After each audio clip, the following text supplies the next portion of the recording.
ابنك كبر شوية وبدأ يقول لك لا، انت ممكن تتفاجئ وتحس بشعور مؤلم جدا لما الطفل الصغير اللي انت مربيه كبر وبقى يقول لك لا، بعد ما كان بينهار من البكاء لو بعدت عنه شوية، ومجرد ما ترجع له وتضحك له يضحك تاني. النهارده عاد بيقف قدامك وبيعلي صوته بيقول لك لا ده مش عاجبني ومش هعمل كده. سواء ده حصل معاك ولا لسه ما حصلش، فالسؤال هنا هو ده عيب في ابنك ولا المشكلة عندك انت ما عرفتش تربيه؟ وايه السبب؟ وايه الحل؟ تتعامل مع الموقف ده ازاي؟ طب في الاول دي مشكله في ابنك ولا انت اللي غلطان وما عرفتش تربيه؟ المفاجاه ان المشكله الحقيقيه لو ابنك ما بيقولش لا. المشكله الحقيقيه لو ابنك ما عندوش عند وبيزيد مع التقدم في السن لغايه ما يوصل لذروه العند في فتره البلوغ، قبلها وبعدها كده في المنطقه دي اللي هي سن الاعدادي والثانوي. ازاي الكلام ده؟ من ايات ربنا سبحانه وتعالى ومعجزاته ان يجهز الانسان للرساله اللي هيقوم بيها بعد ما كان ضعيف عايش مع اسرته معتمد عليهم اعتماد كلي ومن غيرهم يموت. لازم يتحرر من هذا الاعتماد ويبدا يستقل بنفسه ويعتمد على ذاته. فربنا بيبدا يأهله جسمانيا وعضليا ونفسيا، ويحط تحت نفسيا 3 خطوط. في الاول ربنا خلق له كيمياء في مخه بتؤدي الى انه مجرد ما يبعد عن اهله شويه يبكي وعايز يوصل لهم تاني او يستدعيهم ببكاء. لكن مع النمو هرمونات النمو بالذات الهرمونات الجنسيه بتؤدي في الذكر والانثى الى تفعيل مشاعر تانية خالص معاكسه، وبتخليه ما يخافش من الانفصال والم البعد عن اهله. مش بس كده، دي بتفعل كمان دوائر عصبيه في مخه مسؤوله عن الحده والانفعال الشديد والغيظ. ده يعني ايه؟ يعني قرارات حاسمه، اعتماد على النفس، مواجهة التحديات والقدرة على المنافسة، رفض لأي مساعدة وأي تحكم فيه، بالذات اللي طول عمرهم بيساعدوه وبيختاروه اللي هم الأب والأم أو اللي بيقوموا بدورهم. وخلي بالك هو لو مش كده مش هيعرف يعيش في الدنيا دي لوحده. يعني انت لازم تتقبل ده؟ لا، ده انت لازم تبقى فرحان وسعيد ان ابنك طبيعي وعنده الدرجة دي من العند الصحي، وتبقى عارف كويس ومتأكد ان دي مشكلة كل البيوت مش عندك انت بس، وتبقى عارف كمان ان ده مش بمزاجه او هو قاصد عندك او ما بيحبكش، لا دي كيمياء مشاعر ماشية في جسمه وفي مخه بسبب هرمونات النمو والبلوغ، وبالذات فترة البلوغ هي اللي بتعمل كده وبتفعل مراكز الحدة دي. هو بيحبك جدا واكتر ما انت متخيل كمان.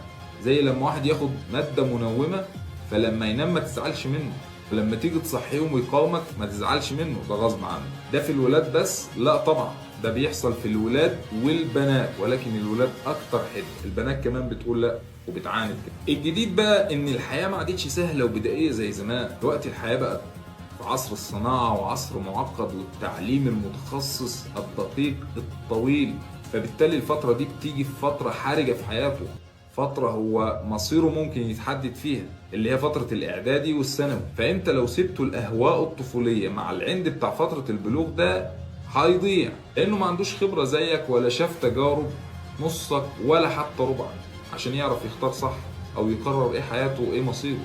وبالتالي هو محتاج توجيهك ومحتاج إشرافك، ولكن تعمله إزاي؟ دي الحتة المهمة والفنية في الموضوع كله. رقم 1، ما تكلموش انت. يعني ايه؟ يعني لو في موضوع انت عارف انه متعلق بيه قوي او مصمم عليه وعارف انك هترفض، ما تروحش انت تكلمه، لانه هيعندك من قبل ما تبدأ الكلام. ده مش بس كده، ده ممكن يبدأ فيه ويعرف انه غلط وعايز يتراجع، لكن العند والكبر يمنعه.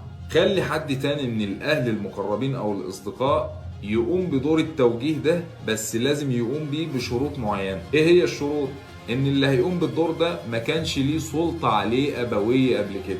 يعني مش زيك، في بعض الاسر العم او الخال فيها بيقوم او بيشارك الاب في دوره، وبالتالي ليه سلطة والطفل اتربى على ان ده ليه سلطة عليه، فعنده رفض لاي سلطة او اي تحكم فيه. كان بيحصل زمان، هو مش قبل.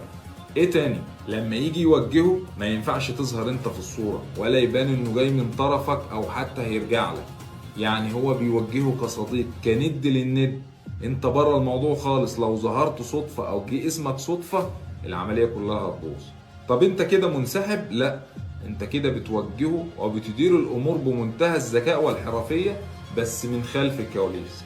رقم 2، اتكلم معاه عن مصلحته هو خالصة مخلصة كده، مصلحته هو بس. ازاي؟ يعني قول له لما هتذاكر، لما هتتفوق، هتكون سعيد، هتعيش حياتك كويسه زي النموذج الفلاني، بس ووقف الكلام. ان ده بيرفع عنده مواد كيميائيه في المخ زي الاندورفينز والدوبامين، والمواد دي فورا بتطفي مراكز العين، زي ما يكون انت بالظبط بتطفي جهاز كهربائي. وراجع الفيديو اللي انا عامله عن التعامل مع العند كمثال موجود في الفيديوهات المثبته فوق. رقم 3، لما تكلموا عن مصلحته ما تحطش نفسك في جملة مفيدة أرجوك. يعني إيه؟ يعني مثلا تيجي تكلمه تقول له أنا عايز أشوفك أسعد إنسان في الدنيا. أنا عايز أشوفك، خلاص أنت عايز حاجة هو ضد الحاجة دي، طالما أنت عايزها هو ضدها حتى لو في مصلحة. المخ بيشتغل بسرعة جدا على المعلومة الأولى وما فكرش في الباقي. هو الأول شاف أنا عايز، فعل مراكز الغيظ والعند، رفض الكلام اللي جاي كله، ما ادركوش ولا سمع انت بتقول له احسن واحد واجمل واحد والكلام ده. هو شاف بس انا عايز. وزي ما قلت لك قبل كده، هو مش عدوك، هو مش بيكرهك، هو غصب عنه، هو في سنه وفي حاله مرحله الموضوع ده زايد شويه. بيساهم في الموضوع ده العاب الفيديو جيم والسوشيال ميديا والبيئه والزمن اتغير. سيدنا علي بن ابي طالب بيقول في احد المقولات: ما تربيش اولادكم على زمانكم لان زمانهم غير زمانكم. لازم تحترم ده. رقم 4، انسى لهجة التحكم الأبوي. أنا بابا، أنا ماما. انسى الكلام ده وانساها وانت مقتنع وراضي كمان. ليه؟ عشان تعرف تتكلم بنبرة صوت هادية وعادية، لأن نبرة الصوت الحادة بتاعت الأوامر ولغة التحكم دي، التون بتاعها، اللحن أو الإيقاع بتاعها، دي شفرة متسجلة في مراكز ودوائر عصبية سمعية، مجرد ما بتطبقها أو تلاقيها في الكلام بتروح فورا تشغل دوائر العند وترفع كيمياء العند، وبالتالي هتقفل مخه وهيتعامل دايما برفض وبطريقة لا واعية وهو مش مدرك. واخيرا رقم 5، احفظ الفيديو ده عندك وعيده على نفسك مرة واتنين عشان ترسخ القناعة دي وتدرب مخك على الطريقة دي من التعامل.